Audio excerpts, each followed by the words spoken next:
한때 전 세계 메모리의 절반을 만들던 나라, 일본. 그 왕좌를 빼앗은 나라, 한국.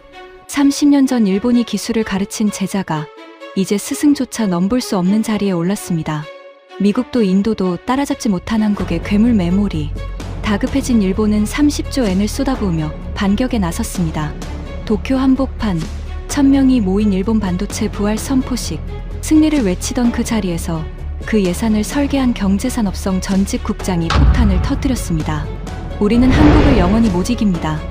일본 전체가 얼어붙었습니다. 일본은 왜 무너졌는가? 그가 꺼낸 낡은 노트 한 권에 담긴 충격적인 진실. 지금부터 그 전말을 공개합니다. 시작하기 전 구독과 좋아요, 그리고 대한민국 파이팅 댓글로 한국을 응원해주세요. 도쿄 한복판의 대형 컨벤션 홀이었습니다. 그날 그곳에는 1000명이 넘는 사람이 모여 있었습니다. 일본 반도체의 부활을 선언하는 자리였죠. 무대 위 거대한 스크린에는 일본 반도체, 다시 세계로라는 문구가 금빛으로 빛나고 있었습니다. 객석을 가득 메운 사람들의 얼굴에는 하나같이 자신감이 흘렀어요. 경제산업성 고위 관료들, 대기업 임원들, 젊은 엔지니어들, 그리고 카메라를 든 기자들. 모두가 한 가지를 믿고 있었습니다. 이제 일본이 다시 일어선다. 그 무대에 제가 올랐습니다. 저는 마쓰다 고이치, 63입니다. 경제산업성에서 30년 넘게 반도체 정책을 다뤘고 마지막엔 상무정보 정책국장을 지냈습니다. 일본 반도체 부활 프로젝트, 그 수십조 엔의 예산을 설계하고 서명한 사람이 바로 저였습니다. 라피더스도, 구마모토의 TSMC 공장도, 히로시마의 마이크론 투자도, 그 모든 보조금, 서류에 제 도장이 찍혀 있었습니다. 무려 30조 엔. 일본이 반도체를 되찾기 위해 쏟아부은 돈이었죠. 연단의 서자 객석의 박수가 쏟아졌습니다. 사회자는 저를 일본 반도체 부활의 설계자라고 소개했어요. 박수 소리가 홀 천장을 두드렸습니다. 앞줄에 앉은 경제산업성 후배들이 환하게 웃으며 저를 올려다봤습니다. 저는 마이크 앞에서 잠시 멈췄습니다. 손에 쥔 연설문을 내려다봤죠. 거기에는 라피더스 이나노 양산 임박, 공급망 재건, 성과, 세계 시장 재진입이라는 자랑스러운 단어들이 빼곡했습니다. 비서관이 사흘 밤을 새워 만든 원고였어요. 저는 그 원고를 천천히 접었습니다. 홀이 조금 술렁였습니다. 사회자가 의아한 표정으로 저를 봤어요. 저는 마이크를 잡고 입을 열었습니다. 여러분, 오늘 저는 준비한 원고를 읽지 않겠습니다. 객석이 조용해졌습니다. 제가 이 자리에서 드릴 말씀은 딱 하나입니다. 저 30조 엔, 제가 다 썼습니다. 한 푼도 남김없이 썼습니다. 그리고 저는 깨달았습니다. 저는 1000명의 눈을 천천히 둘러봤습니다. 우리는 한국을 못 이깁니다. 영원히. 홀 전체가 얼어붙었습니다. 누군가 들고 있던 찻잔이 받침에 부딪히는 소리가 들릴 만큼 조용했어요. 그리고 다음 순간 객석 곳곳에서 웅성거림이 터져 나오기 시작했습니다. 하지만 진짜 충격은 그 다음 1시간 동안 벌어진 일이었습니다. 그날 그 홀에 있던 1000명이, 비웃던 사람들이, 저를 패배주의 노인이라 손가락질하던 사람들이 어떻게 하나둘 입을 다물게 됐는지 그 이야기를 지금부터 해드리겠습니다. 웅성거림이 가라앉기도 전에 객석 가운데쯤에서 한 남자가 손을 번쩍 들었습니다. 쿠로다 신지, 45. 경제산업성 정책 라인에 떠오르는 실세였습니다. 비싼 양복을 빈틈없이 차려입은 그는 제가 비운 국장 자리를 노린다는 소문이 파다한 인물이었어요. 그는 손을 든 채로 허락도 구하지 않고 자리에서 일어났습니다. 입가에는 비웃음이 걸려 있었죠. 마쓰다 선배님. 그가 마이크를 건네받았습니다. 목소리에 여유가 넘쳤어요. 오랜만에 공식 석상에 나오시더니 농담이 좀 과하십니다. 한국을 못 이긴다고요? 선배님, 한국이 누구한테 디램을 배웠는지 기억 안 나십니까? 객석에서 키득거리는 웃음이 새어나왔습니다. 한국 반도체요. 우리가 다 가르쳐 준 겁니다. 1980년대에 우리 엔지니어들이 주말마다 한국으로 건너가서 기술 다 떠먹여줬어요. 그 사람들, 우리 공장 베껴서 시작한 추격자들입니다. 운이 좋았던 거죠. 미국이 우리를 견제하느라 한국을 키워준 것뿐이고, 쿠로다는 한 바퀴 빙 돌아 객석을 향했습니다. 연설은 점점 청중을 향한 선동으로 변해갔어요. 여러분, 솔직히 말합시다. 한국이 지금 메모리 좀 판다고 떠들썩하지만 그게 기술입니까? 그냥 공장 크게 짓고 물량으로 밀어붙이는 겁니다. 장인정신이라는 게 있어요? 없습니다. 그건 우리 일본만의 것이에요. 정밀함, 집요함, 한 나노미터를 깎는 그 마음. 한국 사람들한테 그게 있습니까? 없죠. 누군가 객석에서 맞장구를 쳤습니다. 저는 연단에서 그 광경을 가만히 지켜봤습니다. 가슴 한쪽이 서늘하게 식어갔어요. 저 자신감, 저 비웃음. 3년 전에 제 얼굴이 거기 있었으니까요. 쿠로다는 신이 났습니다. 그리고 한국, 어차피 곧 끝납니다. 중국 보세요. 중국이 지금 반도체에 쏟아붓는 돈이 얼만지 아십니까? 한국은 중국하고 미국 사이에 끼어서 곧 짓눌릴 겁니다. 5년, 길어야 10년이에요. 그 사이에 우리 라피더스가 이나노를 뽑아내면 게임은 끝납니다. 다시 일본의 시대가 옵니다. 박수가 터졌습니다. 우레 같은 박수였어요. 사람들이 자리에서 일어나기까지 했습니다. 쿠로다는 박수를 음미하듯 잠시 서 있다가 저를 향해 고개를 돌렸습니다. 그 눈빛에는 동정이 담겨 있었어요. 늙고 지친 패배자를 보는 눈빛. 선배님, 너무 오래 쉬셔서 감을 잃으신 것 같습니다. 이제 시대가 바뀌었어요. 옛날처럼 한국 무서워하실 필요 없습니다. 객석이 다시 한번 웃음으로 출렁였습니다. 저는 그 웃음 속에서 한 사람의 얼굴을 떠올렸습니다. 이미 세상을 떠난 사람, 제가 평생 미안해야 할 사람. 하지만 그 이야기는 아직이었습니다. 지금은 아니었어요. 저는 마이크에 대고 조용히 물었습니다. 쿠로다 군, 하나만 묻겠네. 라피더스가 이나노를 뽑으면 그 다음은 뭔가? 쿠로다가 어깨를 으쓱했습니다. 세계 파운드리 시장을 다시 가져오는 거죠. 애플도 엔비디아도 우리한테 칩을 맡길 겁니다. 파운드리는 그렇다 치고 저는 천천히 말을 이었습니다. 메모리는? 쿠로다의 얼굴에서 미소가 아주 잠깐 흔들렸습니다. 메모리요? 쿠로다가 되물었습니다. 여유는 여전했지만 아까보다 반박이 한 박자 느렸어요. 메모리도 하면 되죠. 키옥시아 있잖습니까? 낸드 플래시 세계 상위권이고 낸드 말고. 저는 단호하게 끊었습니다. AI 시대의 진짜 심장, HBM 말이야. 고대 역폭 메모리. 지금 전 세계 데이터 센터가 미쳐 돌아가게 만드는 그 칩. 자네 라피더스 자료에 HBM 글자가 한 줄이라도 있던가? 홀이 조금 조용해졌습니다. 여러분, 저는 이번엔 객석 전체를 향해 말했습니다. AI 시대의 GPU가 석유라면 HBM은 그 석유를 실어 나르는 송유관입니다. 엔비디아가 아무리 대단한 GPU를 만들어도 그 옆에 HBM이 없으면 그건 그냥 비싼 쇳덩어리예요. 작동을 안 합니다. 그런데 그 HBM을 지금 이 지구상에서 제대로 양산할 수 있는 나라가 어딘지 아십니까? 저는 손가락을 하나씩 폈습니다. 한국, 삼성, SK하이닉스, 그리고 미국 마이크론이 겨우 뒤를 쫓고 있습니다. 끝입니다. 그 명단에 일본은 없어요. 우리는 HBM을 단 한 개도 양산해 본 적이 없습니다. 객석 한쪽에서 누군가 손을 들었습니다. 와타나베 교수. 도쿄의 한 공대에서 반도체를 가르치는 데이터라면 누구에게도 지지 않는 사람이었어요. 마쓰다 선생님. 그건 좀 과장 아닙니까?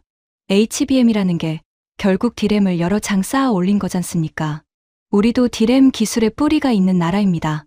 라피더스가 자리를 잡고 거기에 인력과 자본을 투입하면 HBM 정도는 몇 년 안에 따라잡을 수 있다고 봅니다. 기술의 본질이 그렇게 다르지 않아요. 논리적인 반박이었습니다. 객석의 여러 사람이 고개를 끄덕였어요. 저는 와타나베 교수를 똑바로 봤습니다. 교수님, 디램을 쌓아 올리는 게 쉬운 일이라면 왜 마이크론은 아직도 못 따라잡고 쩔쩔매고 있을까요? 마이크론이 돈이 없습니까? 인력이 없습니까? 미국 정부가 밀어주는데도요. HBM은 디램 여러 장을 1000개가 넘는 미세한 구멍으로 위아래를 관통시켜 연결합니다. 그 구멍 하나하나가 머리카락 굵기의 수십 분의 1이에요. 그걸 12장, 16장을 한 치의 오차도 없이 쌓아 올려야 합니다. 한 층이라도 틀어지면 전부 불량입니다. 저는 잠시 숨을 골랐습니다. 제가 이 프로젝트를 시작하면서 한국의 수율 데이터를 손에 넣은 적이 있습니다. 정확한 숫자는 말씀 못 드리지만 한국 회사들이 그 괴물 같은 칩을 만들어내는 양품률은 우리 기준으로는 마법에 가까웠습니다. 우리가 시제품 단계에서 멈춰 있을 때 그들은 이미 고객사의 수만 장을 납품하고 있었어요. 그 격차가 몇 년인 줄 아십니까? 제 계산으로는 최소 20년입니다. 20년. 홀이 술렁였습니다. 하지만 그것은 동요가 아니라 반발이었어요. 쿠로다가 다시 끼어들었습니다. 이번엔 목소리에 짜증이 섞여 있었습니다. 선배님, 20년이라뇨. 그건 패배주의입니다. 그런 식으로 겁먹으니까 우리가 여태 모질어선 거 아닙니까? 일본 엔지니어를 무시하지 마세요. 우리가 마음만 먹으면 5년이면 따라잡습니다. 마음만 먹으면. 저는 그 말을 천천히 곱씹었습니다. 쿠로다 군. 자네 그 말 어디서 많이 들어본 것 같지 않나? 쿠로다가 인상을 찌푸렸습니다. 무슨 말씀이십니까? 3년 전에 자네가 나한테 했던 말이야. 라피더스에 보조금을 몰아주자고 나를 설득하던 그날. 국장님, 일본 엔지니어가 마음만 먹으면 못할 게 없습니다. 돈만 부어주십시오. 자네가 그렇게 말했지. 객석이 조용해졌습니다. 나는 그 말을 믿었네. 그래서 도장을 찍었어. 30조 엔. 그리고 3년이 지났지. 자, 묻겠네. 우리가 그 30조 엔으로 만들어낸 HBM이 몇 개인가? 쿠로다는 대답하지 못했습니다. 그의 얼굴이 굳어갔어요. 한 개도 없네. 저는 조용히 말했습니다. 3년 동안 단 한 개도. 홀에 묘한 침묵이 흘렀습니다. 비웃음은 잠시 멈췄어요. 하지만 그 침묵은 짧았습니다. 이번엔 객석 뒤편에서 나이든 목소리가 터져나왔습니다. 호리에 평생을 현장 기술자로 살다 은퇴한 노인이었습니다. 그는 자리에서 벌떡 일어났어요. 얼굴이 벌겋게 달아올라 있었습니다. 마쓰다 국장, 당신 도대체 어느 나라 사람이오? 그가 떨리는 손으로 저를 가리켰습니다. 우리가 누군 줄 알아요? 한때 전 세계 메모리의 절반을 만들던 나라야. 미국이 무릎 꿇었던 나라라고. 그런데 그 일본의 국장식이나 했던 사람이 1000명 앞에서 한국이 위대하다고 떠들어. 부끄럽지도 않소? 당신 같은 사람들이 젊은이들 사기를 다 꺾어놓는 거야. 객석에서 동조하는 박수가 터졌습니다. 호리의 노인의 눈에는 눈물까지 맺혀 있었어요. 그것은 비웃음이 아니라 진심 어린 분노였습니다. 한 시대를 만들었던 사람의 자존심이었어요. 저는 그 분노를 이해했습니다. 너무나 잘 이해했어요. 왜냐하면 저 역시 그 위대했던 시절을 두 눈으로 봤던 사람이니까요. 저는 호리의 노인에게 고개를 숙였습니다. 선생님 말씀이 옳습니다. 우리는 위대했습니다. 노인이 멈칫했습니다. 그래서 더 아픈 겁니다. 위대했던 우리가 왜 졌는지. 저는 그 이유를 30년 동안 외면했습니다. 그리고 3년 전에야 한 사람의 경고를 통해 그 이유를 마주했습니다. 오늘 저는 그 이야기를 하려고 이 자리에 섰습니다. 홀이 조용해졌습니다. 1000명의 시선이 저에게 모였어요. 3년 전이었습니다. 저는 천천히 입을 열었습니다. 제가 부활 프로젝트의 예산안을 짜고 있을 때였죠. 저는 자신만만했습니다. 지금 저기 앉아있는 쿠로다 군처럼요. 돈만 부으면 된다고 생각했어요. 공장을 짓고 장비를 사들이고 인재를 끌어모으면 일본은 다시 일어선다고 믿었습니다. 네덜란드 ASML에서 가장 비싼 노광 장비를 들여오기로 계약했을 때 저는 이미 이긴 기분이었습니다. 저는 잠시 말을 멈췄습니다.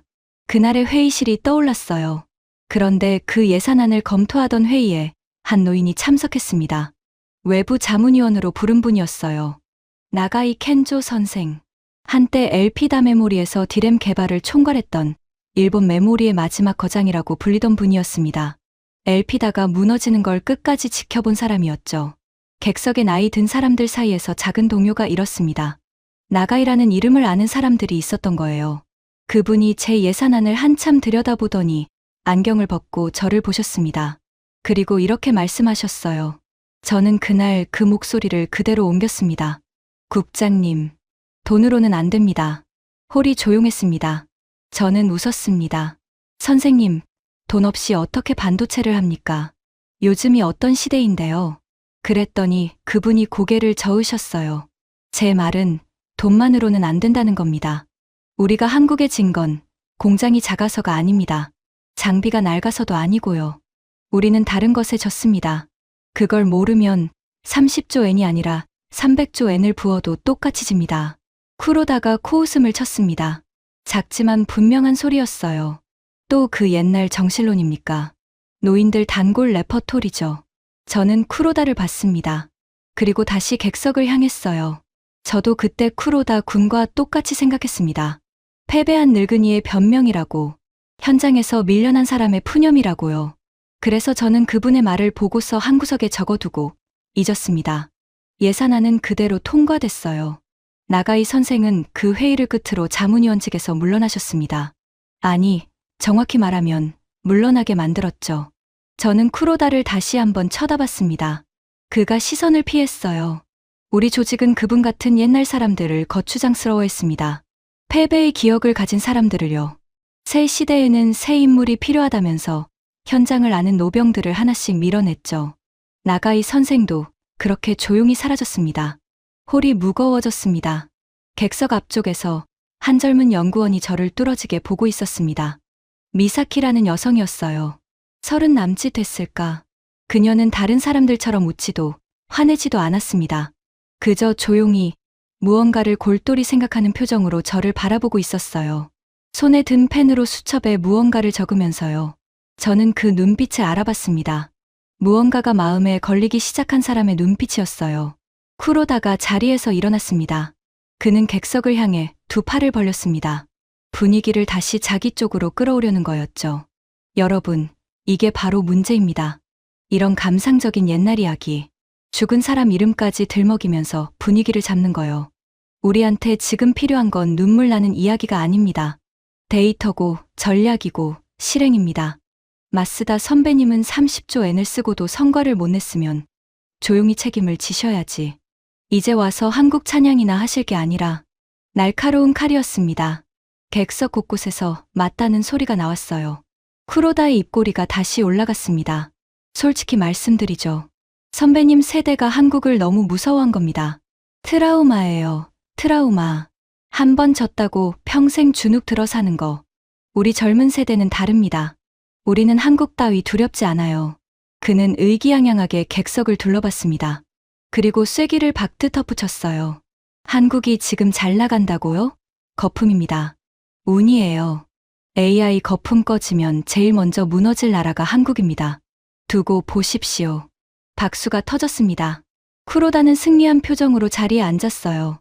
저는 그 박수가 잦아들 때까지 기다렸습니다. 그리고 조용히 마이크를 잡았습니다. 쿠로다 군. 자네 말이 다 맞을지도 모르지. 쿠로다가 의외라는 듯 저를 봤습니다. 내가 30조 엔을 쓰고 성과를 못 낸 것도 사실이고 책임을 져야 하는 것도 사실이야. 그래서 나는 오늘 이 자리에서 책임을 지려고 하네. 어떻게 책임을 지느냐. 진실을 말함으로써 저는 무대 옆 스크린을 가리켰습니다. 비서관에게 미리 준비시킨 자료가 있었어요. 여러분이 거품이라고, 운이라고 비웃는 그 한국. 그 한국이 지금 세계에서 어떤 평가를 받고 있는지 제가 직접 모은 자료를 보여드리겠습니다. 일본 언론이 아닙니다. 한국 언론도 아니에요. 미국이, 인도가, 그리고 영국이 한국을 어떻게 보고 있는지, 그걸 보고도 거품이라고 말할 수 있는지 한번 보시죠. 스크린에 불이 들어왔습니다. 객석이 조용해졌습니다. 비웃던 사람들이 처음으로 입을 다물고 화면을 응시하기 시작했어요. 미사키 연구원이 펜을 멈추고 고개를 들었습니다. 저는 리모컨의 버튼을 눌렀습니다. 스크린에 첫 번째 화면이 떠올랐습니다. 미국의 한 경제지 헤드라인이었어요. 저는 그 문장을 일본어로 옮겨 읽었습니다. 메모리가 석유를 제쳤다. 객석이 술렁였습니다. 여러분, 이게 무슨 뜻인지 아십니까? 20세기는 석유의 시대였습니다. 석유를 가진 나라가 세계를 움직였죠. 그런데 미국의 가장 권위 있는 경제지가 AI 시대의 석유는 더 이상 기름이 아니라고 선언한 겁니다. 진짜 석유는 메모리 칩이라고. 그 칩을 가진 나라가 21세기를 지배한다고요. 저는 화면을 넘겼습니다. 미국 마이크론의 실적 발표 자료였어요. 미국은 바보가 아닙니다. 미국은 이 사실을 누구보다 빨리 깨달았어요. 그래서 자기 나라 회사 마이크론에 천문학적인 보조금을 쏟아부었습니다. 우리보다 훨씬 많이요. 미국 정부가 직접 나서서 우리는 메모리 주권을 되찾겠다고 선언했습니다. 자, 그래서 미국은 한국을 따라잡았을까요? 저는 잠시 멈췄습니다. 못했습니다. 세계 최강대국 미국이 돈을 쏟아붓고 정부가 직접 밀어주고 인재를 다 끌어모았는데도 HBM 시장에서 한국의 뒷공무니를 겨우 쫓아가고 있어요. 격차를 좁히기는커녕 매 분기 벌어지고 있습니다. 미국이 못하는 걸 우리가 30조 엔으로 한다고요? 객석이 조용해졌습니다. 쿠로다가 자리에서 몸을 일으켰습니다. 하지만 아까처럼 당당하진 않았어요. 그건 마이크론이 게을러서 그런 겁니다. 미국 회사들은 분기 실적에만 매달리지 않습니까? 장기 투자를 안 해요.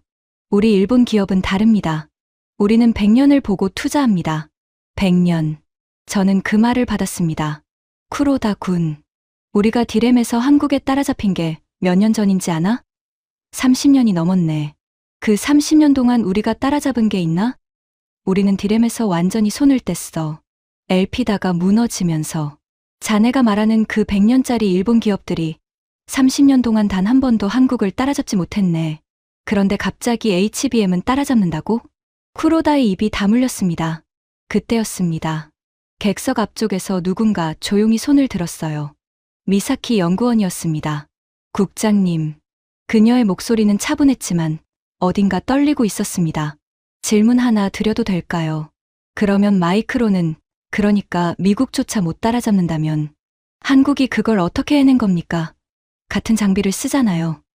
ASML에서 똑같은 노광 장비를 사오고 똑같은 재료를 씁니다. 장비도 같고 재료도 같은데 왜 한국만 됩니까?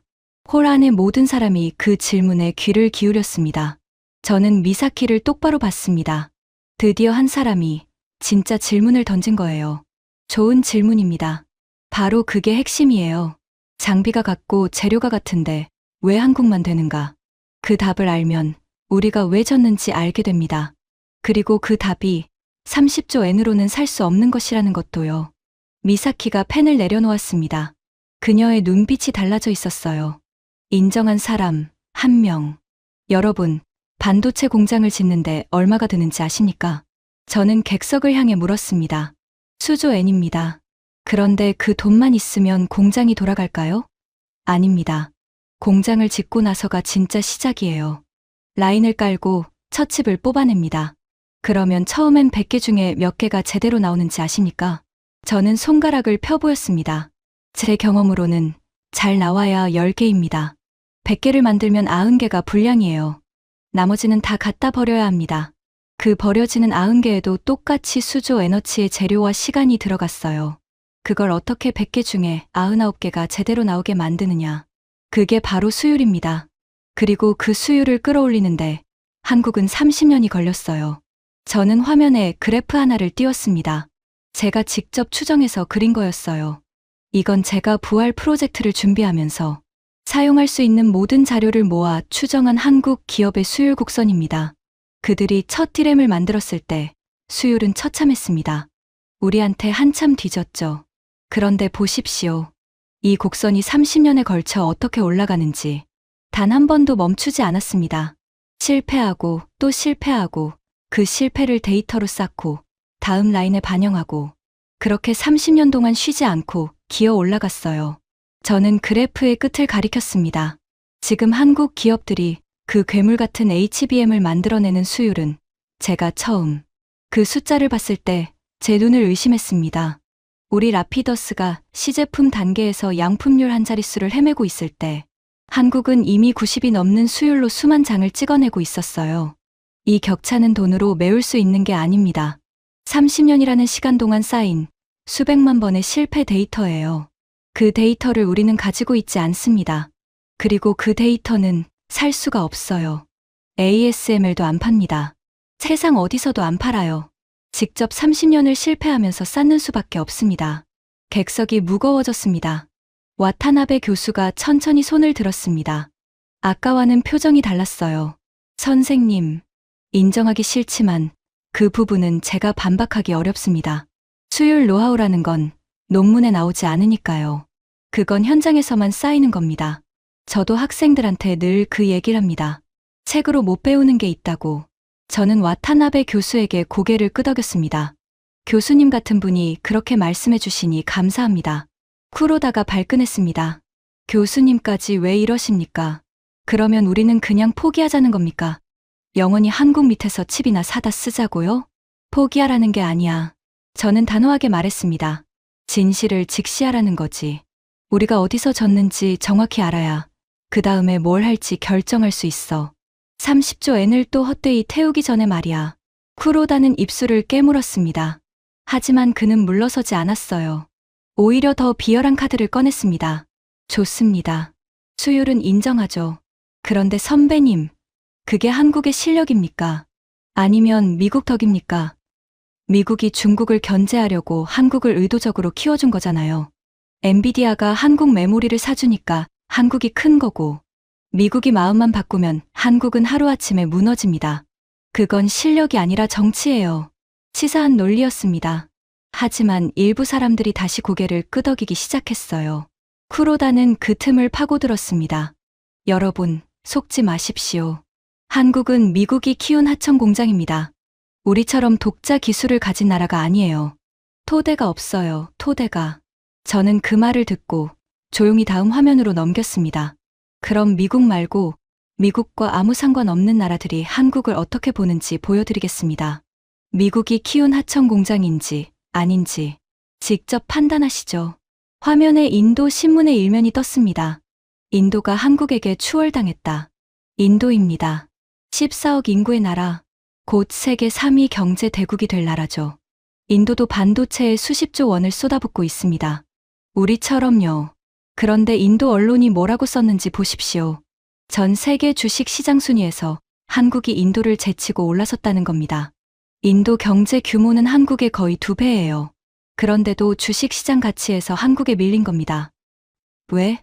저는 화면에 한 구절을 짚었습니다. 인도 기자가 직접 분석한 내용이었어요. 인도 기자가 자기 손으로 이렇게 썼습니다. 이유는 단 하나다. AI 데이터 센터의 핵심 부품인 고대역폭 메모리. 한국은 이걸 만들지만 인도는 만들지 못한다. 이 단 하나의 사실이 두 나라의 운명을 갈랐다. 인도 사람이 자기 나라가 진 이유를 스스로 분석한 겁니다. 미국이 시킨 게 아니에요. 인도가 한국에 진 걸 인도 스스로 인정한 겁니다. 객석에서 누군가 낮게 신음했습니다. 그리고 인도 전문가들이 덧붙였습니다. 인도가 공장을 지을 수는 있어도 한국이 30년간 쌓은 그 노하우를 단기간에 따라잡는 건 사실상 불가능하다고. 기술 격차가 최소 20년이라고요. 어디서 많이 들어본 숫자죠. 제가 아까 우리한테 했던 말입니다. 20년. 인도도 똑같이 20년이 벌어져 있어요. 저는 화면을 넘겼습니다. 이번엔 영국 BBC의 방송 화면이었습니다. 이건 영국 BBC입니다. 세계에서 가장 권위 있는 언론 중 하나죠. 그들이 한국 주식 시장의 이례적인 폭등을 분석하는 특집 방송을 했습니다. 전문가 두 사람이 나와서 토론을 했어요. 한 전문가가 이렇게 말했습니다. 저는 그 대담의 내용을 옮겼습니다. 사람들이 묻습니다. 이게 다 AI 거품이냐고. 저는 이렇게 답합니다.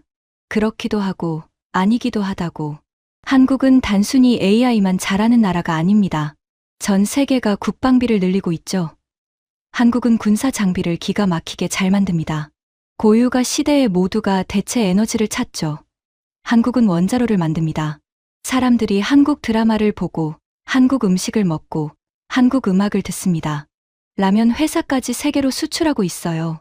한국은 세상이 필요로 하는 걸 거의 다 만드는 나라입니다. 저는 마이크를 내려놓을 뻔했습니다. 목이 메었거든요. 하지만 다시 잡았습니다. 이게 미국이 키운 하청 공장입니까? 쿠로다 군. 미국이 한국한테 드라마를 만들라고 시켰나? 라면을 수출하라고 시켰어. 원자로를 만들라고 시켰나? 한국은 토대가 없는 나라가 아니야. 한국은 거의 모든 분야에 토대를 가진 나라야. 그걸 30년 동안 한 분야 쌓아 올린 거라고.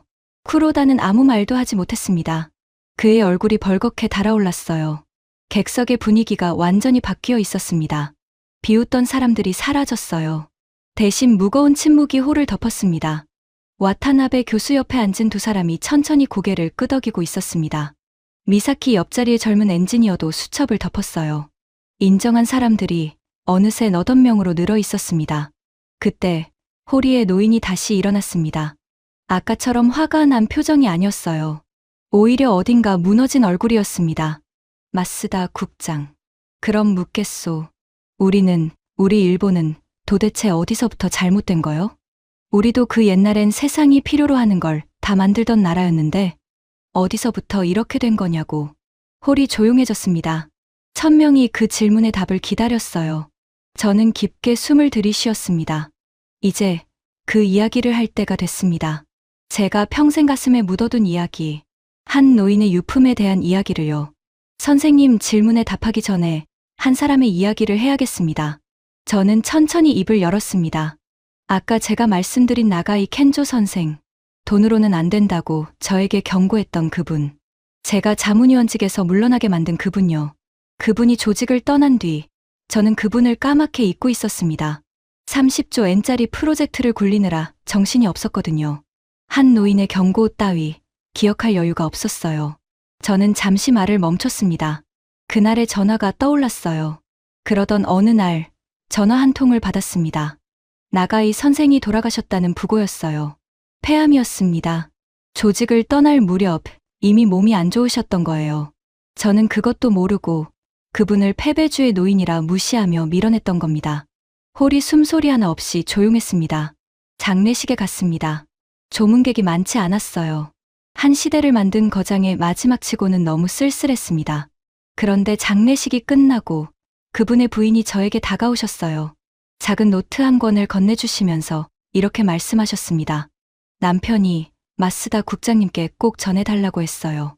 돌아가시기 직전까지 이걸 쓰셨답니다. 저는 품에서 무언가를 꺼냈습니다. 낡고 손때 묻은 작은 노트였어요. 1000명의 시선이 그 노트에 모였습니다. 저는 이 노트를 받아 들고도 한참을 펼쳐보지 못했습니다. 솔직히 말씀드리면 두려웠어요. 또 패배주의 이야기가 적혀 있을까봐, 제 프로젝트를 부정하는 말이 적혀 있을까봐. 그래서 서랍에 넣어두고 잊으려 했습니다. 그렇게 1년이 지났어요. 그리고 라피더스의 첫 시제품 수율 보고서가 제 책상에 올라온 날, 그 처참한 한 자릿수 숫자를 보던 날 밤, 저는 술에 취해서 그 노트를 꺼냈습니다. 저는 노트를 천천히 펼쳤습니다. 첫 장에 이렇게 적혀 있었습니다. 저는 한 글자 한 글자 또박또박 읽었습니다. 30년 전 나는 한국의 한반도체 공장을 방문한 적이 있다. 견제하러 간 것이었다. 우리 기술을 베낀다고 의심했으니까. 그런데 그곳에서 나는 평생 잊지 못할 장면을 봤다. 저는 다음 줄을 읽었습니다.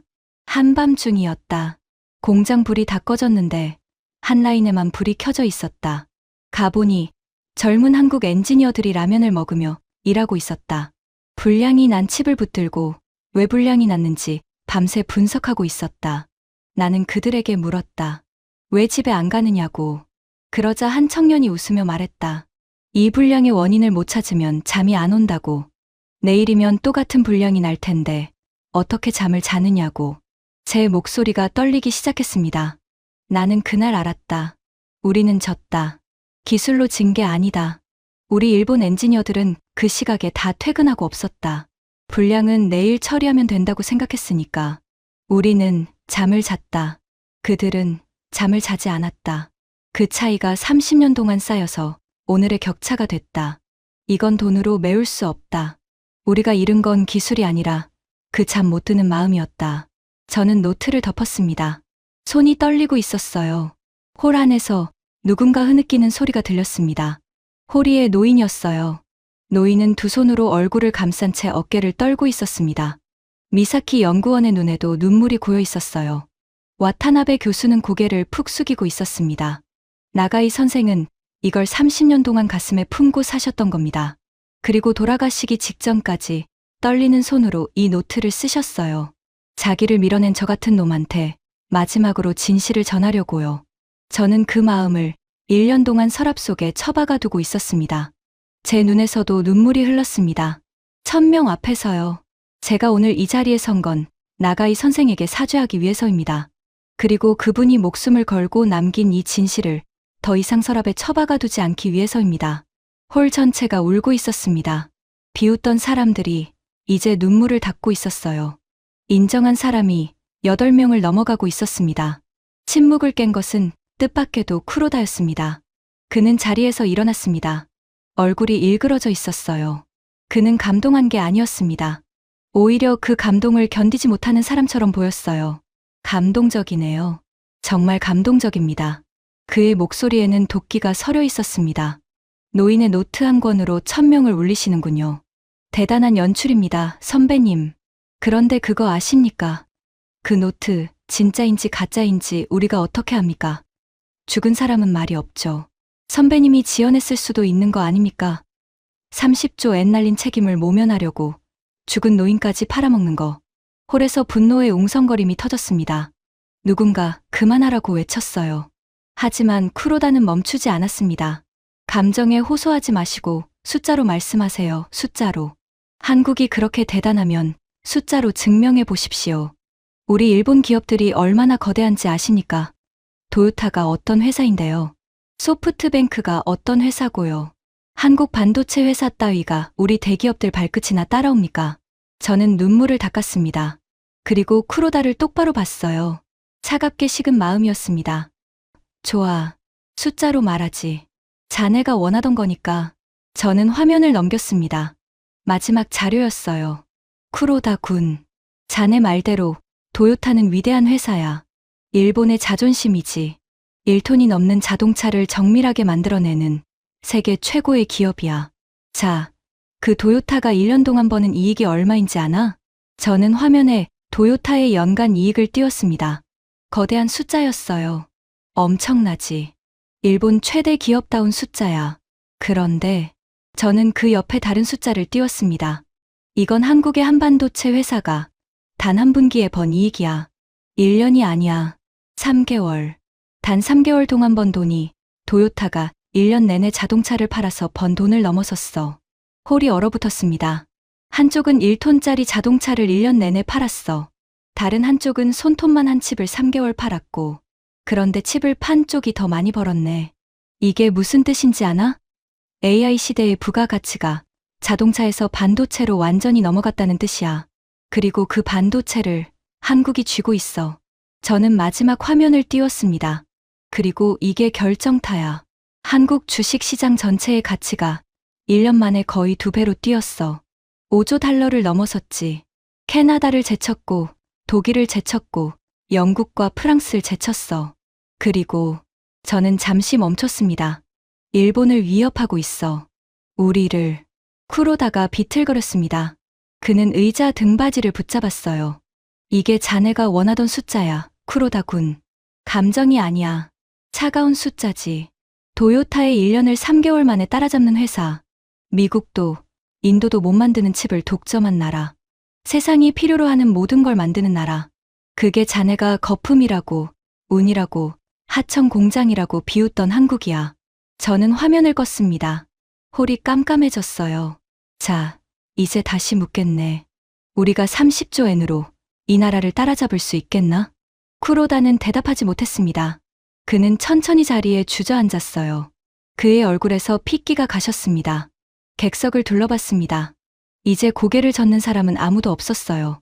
와타나베 교수가, 미사키가, 호리의 노인이, 그리고 이름 모를 수백 명의 사람들이 무거운 표정으로 저를 바라보고 있었습니다. 인정한 사람이 11명을 넘어섰습니다. 이제 남은 건 단 한 사람. 이 자리에서 가장 높은 사람. 끝까지 침묵을 지키고 있던 그 사람이었습니다. 그의 결정에 이 모든 이야기의 마지막이 달려 있었습니다. 홀의 모든 시선이 한 사람에게 모였습니다. 사카모토 국장. 이 자리에서 가장 높은 사람이었습니다. 현직 경제산업성 반도체 정책 총괄. 일본 반도체 부활 프로젝트의 현재 책임자. 30조 엔의 다음 예산을 결정할 권한을 쥔 사람이었어요. 그는 맨 앞줄 가운데에 앉아 제 발표가 시작된 순간부터 단 한마디도 하지 않았습니다. 그저 팔짱을 낀 채 무거운 눈으로 모든 것을 지켜보고 있었어요. 그의 한마디에 이 모든 것이 달려 있었습니다. 그런데 그가 입을 열기 직전 쿠로다가 다시 일어났습니다. 이번엔 저를 향한 게 아니었어요. 그는 곧장 사카모토 국장에게 달려갔습니다. 다급한 목소리였어요. 국장님, 속지 마십시오. 이건 한 늙은이의 자기 변명입니다. 30조 엔을 날린 책임을 회피하려는 쇼예요. 우리가 여기서 흔들리면 부활 프로젝트는 끝납니다. 예산도 끊깁니다. 지금까지 쌓아온 게 다 무너진다고요. 국장님, 이럴 때일수록 강하게 가야 합니다. 한국을 따라잡을 수 있다고, 우리는 할 수 있다고 선언하셔야 합니다. 저는 그 모습을 봤습니다. 그리고 마음이 차갑게 식는 걸 느꼈어요. 쿠로다는 진실을 두려워하는 게 아니었습니다. 그는 예산을 두려워하고 있었어요. 자기 자리를 두려워하고 있었던 겁니다. 한국에 졌다는 사실이 인정되는 순간 자기가 밀어붙인 프로젝트가 실패로 기록되고 자기 출세길이 막히는 것. 그가 두려워한 건 오직 그것뿐이었어요. 저는 조용히 말했습니다. 쿠로다 군. 자네 30년 전에 어디 있었나? 쿠로다가 멈칫했습니다. 무슨 말씀이십니까? 나가이 선생이 한밤중에 한국 공장에서 잠 못 드는 청년들을 봤을 때 그 시각에 우리 일본 엔지니어들은 다 퇴근하고 없었다고 했지. 그런데 자네는 그런 나가이 선생 같은 사람들을 어떻게 했나? 새 시대에 안 맞는다고, 패배주의자라고, 거추장스럽다고. 자네가 구조조정으로 밀어낸 거 아닌가? 현장을 아는 노병들을, 잠 못 드는 마음을 아는 사람들을. 홀이 조용해졌습니다. 우리가 한국에 진 진짜 이유가 여기 있어. 한국은 그 잠 못 드는 청년들을 30년 동안 키웠고 우리는 그런 사람들을 30년 동안 내쫓았어. 자네가 바로 그 일을 한 사람이야. 그래놓고 이제 와서 한국을 따라잡자고? 자네 같은 사람이 윗자리에 있는 한 우리는 1000년이 지나도 한국을 못 이겨. 쿠로다의 얼굴이 새파랗게 질렸습니다. 그는 무언가 반박하려 입을 열었어요. 하지만 이번엔 아무도 그의 편을 들지 않았습니다. 객석은 차가운 침묵으로 그를 외면했어요. 호리의 노인이 그를 똑바로 쏘아봤습니다. 와타나베 교수는 고개를 돌렸어요. 미사키는 그를 안타까운 그러나 경멸이 섞인 눈으로 바라봤습니다. 쿠로다는 그 침묵을 견디지 못했습니다. 이게 무슨 분위기야? 다들 미쳤습니까? 한국 따위한테 졌다고 인정하자고요? 이 나라가 어쩌다 이렇게 됐어. 그는 서류를 챙겨들고 객석을 빠져나갔습니다. 문이 쾅 닫혔어요. 그는 끝까지 사과하지 않았습니다. 끝까지 깨닫지 못했어요. 그저 자기 자리를 잃을까 봐 분노하며 도망치듯 사라졌습니다. 그게 쿠로다의 마지막이었습니다. 그리고 그 순간 사카모토 국장이 천천히 자리에서 일어났습니다. 사카모토 국장은 한참 동안 말이 없었습니다. 그는 단상으로 걸어 나왔어요. 무거운 발걸음이었습니다. 제 옆에 서더니 객석의 1000명을 천천히 둘러봤습니다. 그리고 마이크를 잡았어요. 그의 목소리는 낮고 떨리고 있었습니다. 여러분, 오늘 이 자리는 일본 반도체 부활을 선포하는 자리였습니다. 홀이 조용했습니다. 그래서 저는 오늘 이 자리에서 자랑스러운 선언을 할 생각이었습니다. 우리가 다시 세계 1위가 된다고, 한국을 따라잡는다고, 모두가 그 말을 듣고 싶어 한다는 걸 저도 압니다. 그는 잠시 숨을 골랐습니다. 하지만 저는 다른 선언을 하겠습니다. 1000명이 숨을 죽였습니다. 일본 경제산업성 반도체 정책 총괄로서 저는 오늘 공식적으로 인정합니다. 우리는 한국에 졌습니다. 홀이 술렁였습니다. 하지만 그것은 분노의 술렁임이 아니었어요. 무언가 무거운 것이 내려앉는 그런 술렁임이었습니다. 그리고 더 중요한 것을 인정합니다. 우리가 진 건 돈이 없어서가 아닙니다. 우리는 30조 엔이 있었습니다. 기술이 부족해서도 아닙니다. 우리는 한때 세계 최고의 기술을 가졌던 나라입니다. 장비가 낡아서도 아니에요. 우리는 ASML의 가장 비싼 장비를 가지고 있습니다. 그는 제가 들고 있던 나가이의 노트를 바라봤습니다. 우리가 진 건 마음이었습니다. 불량 하나를 붙들고 밤을 새우는 마음. 내일이면 또 같은 실패가 반복될 걸 알기에 오늘 잠들지 못하는 마음. 우리는 그 마음을 가진 사람들을 거추장스럽다고 내쫓았습니다. 그리고 한국은 그 마음을 가진 사람들을 30년 동안 끌어안고 키웠습니다. 그 차이가 오늘의 이 격차를 만들었습니다. 사카모토 국장이 저를 향해 돌아섰습니다. 그리고 깊이 고개를 숙였어요. 마쓰다 선배님, 그리고 이 자리에 안 계신 나가이 선생님, 진실을 외면하지 않고 우리 앞에 가져와 주셔서 감사합니다. 그 진실이 아무리 아프더라도 외면하는 것보다는 100배 낫습니다. 제 눈에서 눈물이 흘렀습니다. 이번엔 부끄러운 눈물이 아니었어요. 1년 동안 서랍 속에 처박아 두었던 죄책감이 비로소 내려가는 눈물이었습니다. 저는 객석을 향해 마지막으로 입을 열었습니다. 여러분, 한국을 미워하지 마십시오. 부러워하지도 마십시오. 그들은 운이 좋았던 게 아닙니다. 미국이 키운 것도 아닙니다. 그들은 30년 동안 매일 밤 잠들지 못하며 한 걸음 한 걸음 기어 올라간 겁니다. 우리가 잠든 사이에요. 그들이 이룬 건 부러워할 게 아니라 배워야 할 것입니다. 저는 나가이의 노트를 가슴에 안았습니다. 나가이 선생은 노트의 마지막 장에 이렇게 적어두셨습니다. 저는 그 마지막 문장을 읽었습니다. 떨리는 목소리로요. 결단을 미룬 자는 미래를 잃는다. 우리는 결단을 미뤘고 그래서 미래를 잃었다. 하지만 진실을 인정하는 그 순간이 새로운 시작이 될 수 있다. 나는 그 시작을 다음 세대가 만들기를 바란다. 저는 노트를 덮었습니다. 홀 안에 1000명이 천천히 자리에서 일어났습니다. 한 사람도 빠짐없이요. 그리고 박수가 시작됐습니다. 처음엔 작게, 그러다 점점 크게. 그것은 저를 향한 박수가 아니었습니다. 진실을 향한 박수였어요. 그리고 평생 그 진실을 품고 살다 떠난 한 노인을 향한 박수였습니다. 미사키 연구원이 눈물을 닦으며 박수를 쳤습니다. 호리의 노인이 떨리는 손으로 박수를 쳤어요. 와타나베 교수가, 사카모토 국장이, 이름 모를 수백 명의 사람들이 박수를 쳤습니다. 1000명 전원이 그날 그 진실을 인정했습니다. 저는 그 박수 속에서 창밖을 봤습니다. 도쿄의 밤하늘이 보였어요. 저는 그 하늘 너머 바다 건너편의 한 나라를 떠올렸습니다. 지금도 그곳의 어느 공장에서는 한 청년이 불량 난칩을 붙들고 잠 못 들고 있겠지요. 라면을 먹으며 내일을 위해서요. 그 잠 못 드는 마음이 나라 하나를 세계의 꼭대기에 올려놓았습니다. 우리가 잃어버린 그 마음을요. 저는 조용히 나가이 선생에게 마음속으로 말했습니다. 선생님, 너무 늦게 읽어서 죄송합니다. 하지만 이제 압니다. 우리가 진짜 잃은 게 무엇이었는지. 도쿄의 밤이 깊어가고 있었습니다. 그리고 저는 그 진실을 더 많은 사람에게 전하기로 마음먹었습니다. 한 노인이 목숨을 걸고 남긴 그 진실을 더 이상 누구의 서랍 속에도 처박혀 있지 않도록 말입니다.